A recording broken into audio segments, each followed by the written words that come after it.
Welcome to GW Integrative Medicine, the podcast about disease prevention and health promotion from the Office of Integrative Medicine and Health at the George Washington University School of Medicine and Health Sciences. I'm Dr. Lee Frame, Program Director of the Integrative Medicine Program here at GW. And I'm Janet Rodriguez, the office's Administrative Director. Today, we're joined by Elizabeth Ahmann, a faculty member engaged in teaching and course development in the Health and Wellness Coaching Program at Maryland University of Integrative Health. A health and wellness coach in private practice in the Washington, D.C. area, she's certified by the International Coach Federation at the professional certified coach level and is a national board certified health and wellness coach through the International Consortium for Health and Wellness Coaching. Dr. Ahmann has a master's degree in nursing from Pace University and a doctorate in public health from the Johns Hopkins University. She frequently presents at conferences on coaching, writing, research, evidence-based practice, ADHD, and mindfulness. Welcome to GW Integrative Medicine, Dr. Ahmann. Thank you very much. It's a pleasure to be here. What are common barriers to changing one's lifestyle habits? Well, the way I think about it, if we're honest, most of us face challenges in changing any habits, including lifestyle habits. We're all creatures of habit, and it's never really easy to change. My own opinion is that another reason change can be so difficult, particularly these days, is that most of us are way too busy. And we manage our lives in large part kind of out of rote habit and responding to anything that just seems urgent at the moment. So this is a kind of almost mindless and busy way of going through life, and itself creates a big barrier to change. In order to change, we need time, thought, planning, and attention. So until we can step back and make that possible for ourselves, it can be hard to change. And then another barrier that's common in terms of difficulty making changes is that we often don't understand that there are various phases or stages in the process of change. I think often about New Year's resolutions, and I might say I want to start exercising. And then, in January, I'll go to the gym a few times, and then a week later, in the middle of January, I see, I haven't really kept that up, so I feel like I've failed at my resolution. And the problem there is just jumping right into taking action, the action stage of change, without really preparing and planning for it. It's a big reason I think many of our plans to change don't survive very long. So taking the stages of change into account, I think, can also make a big difference. That's a very helpful way of thinking about things. I actually was just having lunch with one of our faculty members here at GW, and we were talking about how do you really make sure that something happens, like, for instance, working out every morning. And I was telling her that when I first start a new position, I put these things on my calendar, and so they become part of the rhythm of my life. And people just don't schedule meetings during those times because they know that time is taken. But other than short of than actually blocking your calendar for something, do you have any other tips about how we can make time for change? Well, I think what you're talking about, blocking your calendar, you came to by planning how you would put those habits in place. And planning is one of the phases of change itself. Mm-hmm. So if I were to think about that idea of making a New Year's resolution about jogging, another way I can think about it is if I want to exercise, do some thinking, contemplating, which is an early stage of change. What's the exercise I'm most likely to do? How often can I really do it given my other obligations? Then what resources and supports might I need to put it in place? That can be like you putting it on the calendar, or like having the right shoes if I'm going to jog, for example. Mm-hmm. What might get in the way?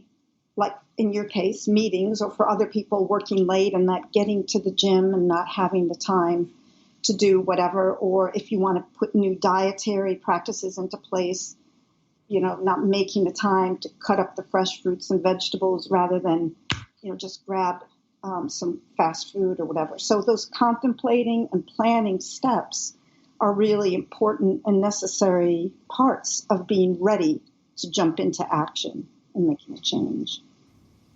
Great. How do you address those barriers and encourage success? Now that we know we have to plan, how do we go about actually doing it? Well, one thing that coaching provides a client is time to pause. So it's about committing some time every week or two to make those plans, stepping away from the other demands on life and devoting time to focus specifically on the behavior change we might want to make. Then there's also talking to people about it, gathering information. So all that is part of making time to plan for that change. A lot of health and wellness coaches also invite clients to practice mindfulness, which is an important way to begin noticing one's own thoughts and actions in real time. And if we don't have that awareness of the choices we're making from moment to moment, it's hard to change those choices as well. So mindfulness, developing a mindfulness practice is one way to create what I think of as kind of an internal environment in which we can make choice and then change becomes more possible. The other thing I think about barriers is almost more important than that is to understand what our motivators are. So we might think it's a good idea to eat a healthier diet, but why does that really matter to us? What do we value? What are our hopes and dreams? What kind of life do we want? I think a good example I often use with people is if they want to quit smoking, for example. Everyone knows cigarettes are bad for your health, but that's often not enough of a motivator to really get us to move forward to either start or, if we start, to sustain the effort that we need to quit. Otherwise, nobody would be smoking, really. Right. Absolutely. But if you link your efforts to something that's really important to you and to your future, let's say I thought about quitting smoking, and one of my strong values is family. Well, it can help me quit smoking if I frame my smoking cessation as a way to live longer and healthier so that I can be active when I have grandchildren. So my values and visions can then help pull me forward with that change. So thinking about the stage of change, small manageable steps in line with pulling you toward your vision are some important things to consider, I think. How do you help your clients sustain change over time? Well, that's a really good question because it's very true that making a change is not the same as maintaining a change. As hard as making a change can be, maintaining a change can be equally as hard or harder. And it requires different strategies and skills. So really, there are a number of factors that can assist someone who's kind of got a change in place but really wants to maintain that lifestyle change. First, like you did with your calendar, you want to put some structure and support in place. So you've got the structure of putting your exercise or whatever you're doing on your calendar, and you also then have the support of the people around you, not saying you have to go to meetings during that time. Another kind of support people can find is connecting with others who are living the lifestyle that they want to adopt.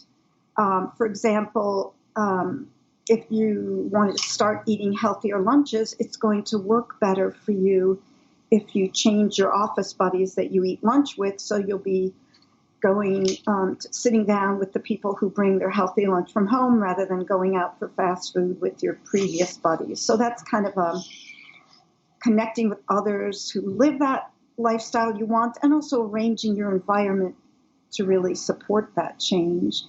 But there are a couple other factors too. One is, I think about this a lot with exercise, keeping the new behavior interesting. So if you started jogging, for example, over time you might want to switch it up with a different exercise so you won't get bored, which could lead to letting go of your desire to exercise regularly. Or you could offer to mentor a new jogger and help someone, learn how to jog safely. So that gives you a different level of investment in the jogging and keeps you motivated.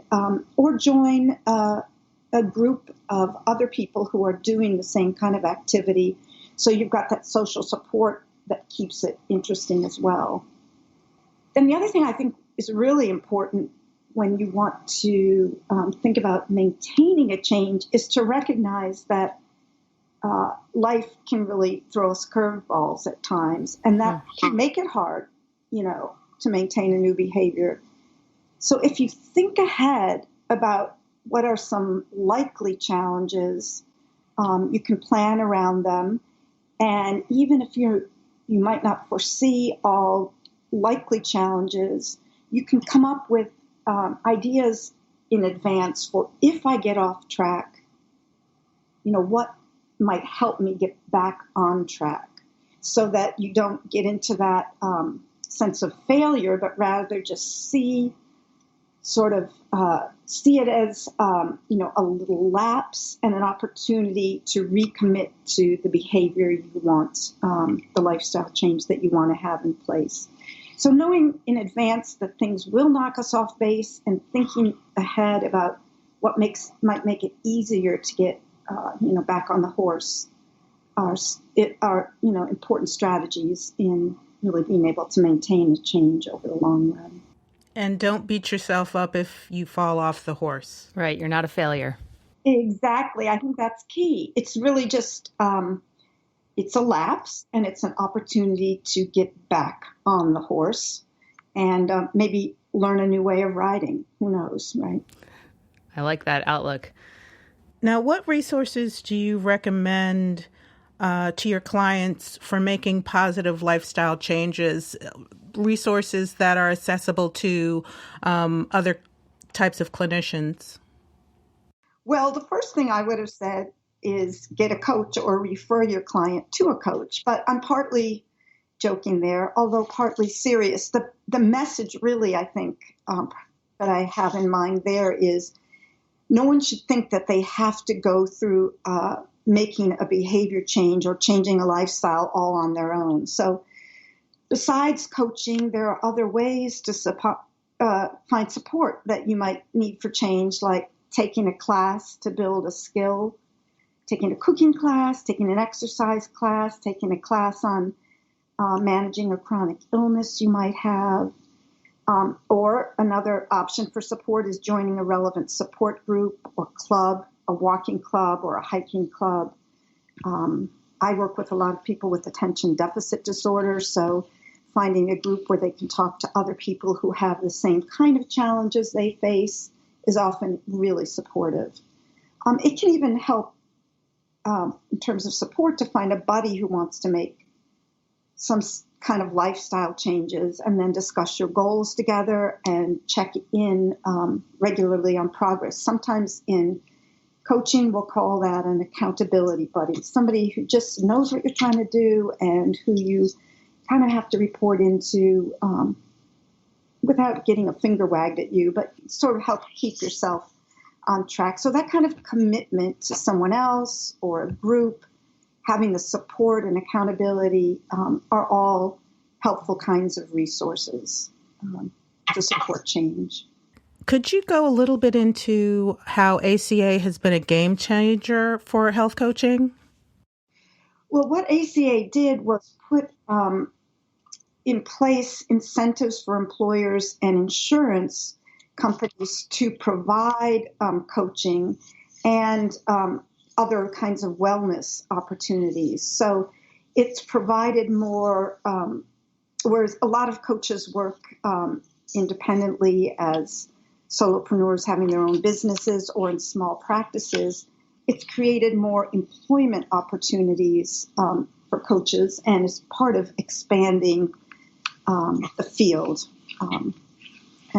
giving more places for health and wellness coaches to share what they know about behavior change and support people in implementing that. And also expanding access. Do you think enough physicians and PAs, NPs, providers out there that they're aware of the fact that they can have a health coach work with their patients and it will be covered by insurance? Well, right now, unless an employer is specifically covering that benefit, or someone has that benefit directly through their insurance company, there's not direct reimbursement for a coach. So a provider would have to either have people pay it individually for the coaching or wrap the cost of coaching into their services. But many providers who are working with coaches find that actually even wrapping the cost of the coach into the overall services they're providing can be extremely useful in helping people to follow through with needed lifestyle changes to prevent a chronic illness or to better manage a chronic illness, or even figuring out how to manage taking multiple medications that may be involved with a chronic illness or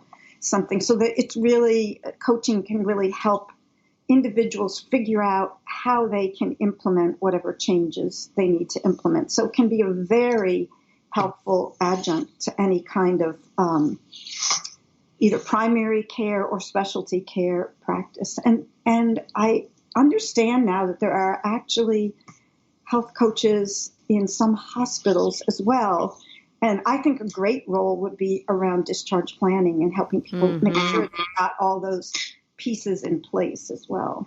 Absolutely. Patients can often be quite overwhelmed when they're being discharged. They might have new medications.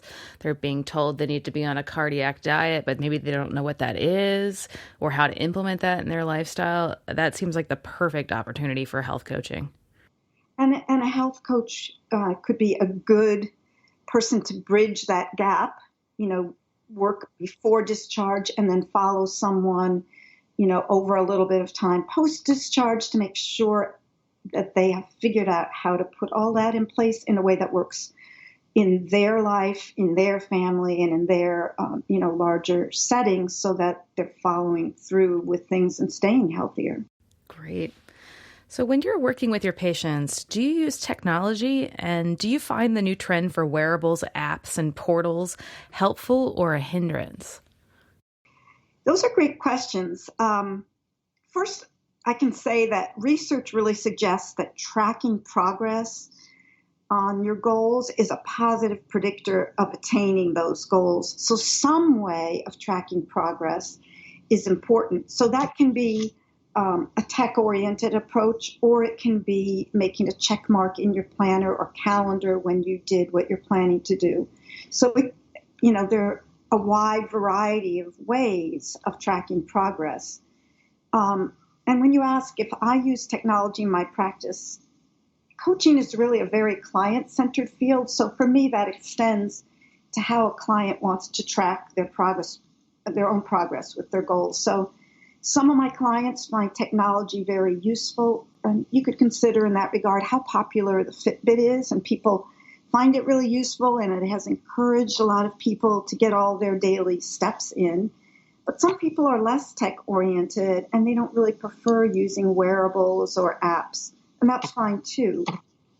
In fact, for a course I'm teaching, I reviewed a 2015 study of physical activity-related apps that identified at that point, and I'm sure there are more now, over 100,000 health-related apps. Wow. Few of those were actually designed to be consistent with what we know about behavior change and what we know about physical activity guidelines that were established by the American College of Sports Medicine.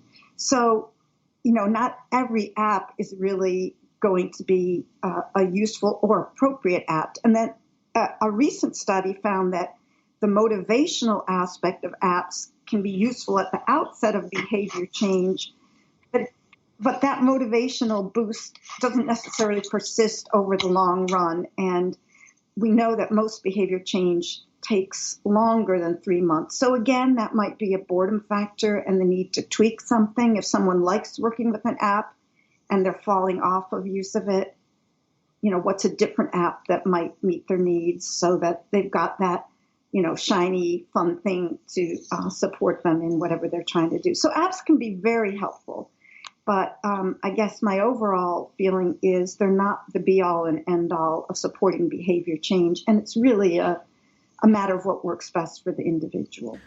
What kind of training and credentials should a health coach have? Let me start with talking about credentialing, since having certain coaching credentials will reflect really having met certain knowledge, training, and experience and skill requirements. So there are two different key coach credentialing bodies that I think a consumer should be aware of. One is the International Coach Federation, which we use, called by the acronym ICF, International Coach Federation. And the other is the International Consortium for Health and Wellness Coaching, or ICHWC. So ICF is a generalist coach credentialing option that's been available since, I think, about 1968. So it's been around a while now, and it's widely respected. And I think at this point I think I've read about 250,000 or more coaches credentialed by the International Coach Federation worldwide at this point. So a consumer looking for a coach with that credential would see the abbreviations ACC or PCC or MCC after the coach's name.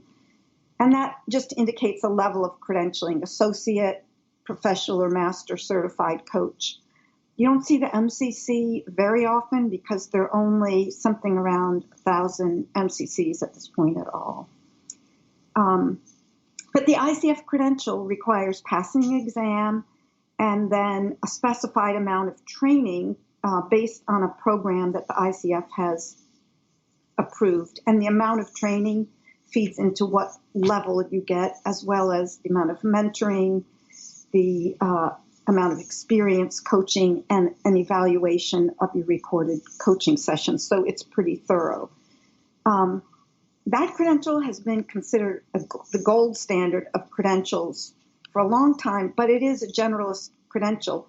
A much newer credential that just became available in 2017 is specific to health and wellness coaches, and that was developed by the International Consortium for Health and Wellness Coaching. So that there are only 55 programs right now who are approved to offer the training required for ICHWC. There's certain competencies and so forth that have to be included in the training. So you would need to go through one of those training programs. You also need a certain level of experience. The training program itself includes passing a practical exam, and then there's a written exam. And that exam is in conjunction with the National Board of Medical Examiners. So it's quite a serious situation. You have to go in and leave everything in a locker, and it's monitored and everything. So that exam is taken very seriously. So a coach with the ICF or ICHWC credential, and some coaches, like I have both, could work with clients on health and wellness issues, but the ICHWC credential, which is NBC-HWC, National Board Certified Health and Wellness Coach, is the more specific credential. Right now, there are somewhere around 1,800 National Board Certified Health and Wellness Coaches, since it is a newer credential. But those would be those are the key credentials, I think, the ICF and the ICHWC. Where do you see the field of health coaching going in the future? Well, one likely direction, particularly for coaches with health and wellness credentialing, would be to have our services covered by insurance, as you mentioned earlier. And that is something that the International Consortium for Health and Wellness Coaching has on its agenda to work towards once they get the credential process up and running and more smooth. They're still approving programs and so forth, but really getting direct coverage, insurance coverage for health and wellness coaches would be one direction that I think we will see over the next, I don't know if it'll be 5 years, but certainly 10. Another direction is integrating the health coach role into primary care settings, like we mentioned earlier, there's some articles about the value of that type of collaboration. Health coaches in integrative care settings are also increasing, and in some specialty settings as well. I talked recently with people in the office at the International Consortium for Health and Wellness Coaching, and they said they receive calls from school districts and school nurses who want to have health coaches work with students. And we talked earlier about employers who are bringing health coaches on staff and insurance companies who employ health coaches. So those are some of the directions that I think will help really bring health and wellness coaching into being an integrated aspect of the healthcare system as a whole. There's research on the benefits of health coaching for a wide variety of health risk factors and chronic illnesses. So it would be wonderful over time to see physicians meet with their patients and then provide a recommendation or referral to meet with a coach to help them address how to implement changes that would better meet their health and wellness concerns and just promote more wellness overall. How can a consumer find a good health coach? Well, that's a great question. I can give you my number. No, just kidding. As a first step, a consumer could check with their employer or insurance company to see if either of them might offer health coaching as a benefit. So if so, they will presumably have vetted the coaches that will be providing that service to the consumer. By the way, I should mention that veterans can also check their local VA settings, since the VA has been training and is continuing to train an increasing number of health coaches. So many veterans might find that that's a benefit that they can get through their healthcare settings. But if you don't have a health coach available through your employer or as an insurance benefit or as a VA, I think looking for that NBC-HWC credential, that's the credential through the International Consortium for Health and Wellness Coaches. That's a really good way to identify a well-trained and experienced health coach. In fact, there's a directory on the ICHWC website, which I think is ICHWC.org, that at this point includes over 800 of the 18 or 1900 coaches that they've credentialed. So that's a good place to look, to find someone. And while some people really want to work in person with a health coach, many coaches work virtually by phone or by video conferencing. So it's really not necessary to find a coach right in your specific geographic location. Any credentialed, experienced coach can be a good possibility. And knowing that they have training and or experience working with people with similar goals or similar health challenges is something also to look for. And usually a coach with the ICHWC credential would have that really good training and background in terms of that. But the other thing I think is really important for a consumer to do is to really make sure that they feel comfortable with whatever coach they choose. So interview several, because relationship is really a key factor in being able to be open and exploring your visions, your values, and also the challenges that you face. You want to be comfortable with someone so that you can really look deeply into what you need to do to move forward on your own goals. So I think those would be some important things to consider. What advice would you have for someone who was looking to get into the health coaching field? If someone wanted to get into the health coaching field, I would really consider that they pursue a credential with the International Consortium for Health and Wellness Coaching, because it is really the most focused training and credential. So there are, I think, 55 training programs that they've approved at this point, and they're currently in the process of approving more. Some of the training programs are in what's called a transitional status because they originally had sort of a little bit of a lower bar to move into their credentialing process, and now the programs are moving into a sort of a fully approved status. So any of the programs that ICHWC is working with in terms of that would be a great place to turn for training. And some of those are university-based. Where I teach at Maryland University of Integrative Health, we have a program that can be done as a post-baccalaureate certificate or a master's. And some are training programs that are not associated with academic institutions. So there are a wide variety of options. But I would look on the ICHWC website to find one of the training programs or look at several of the training programs that work with ICHWC at this point. That is all the time we have for today. Dr. Ahmann, thank you for joining us. You're very welcome. It really was my pleasure. This is the GW Integrative Medicine podcast from the GW Office of Integrative Medicine and Health. I'm Dr. Lee Frame. And I'm Janet Rodriguez. Thanks for listening.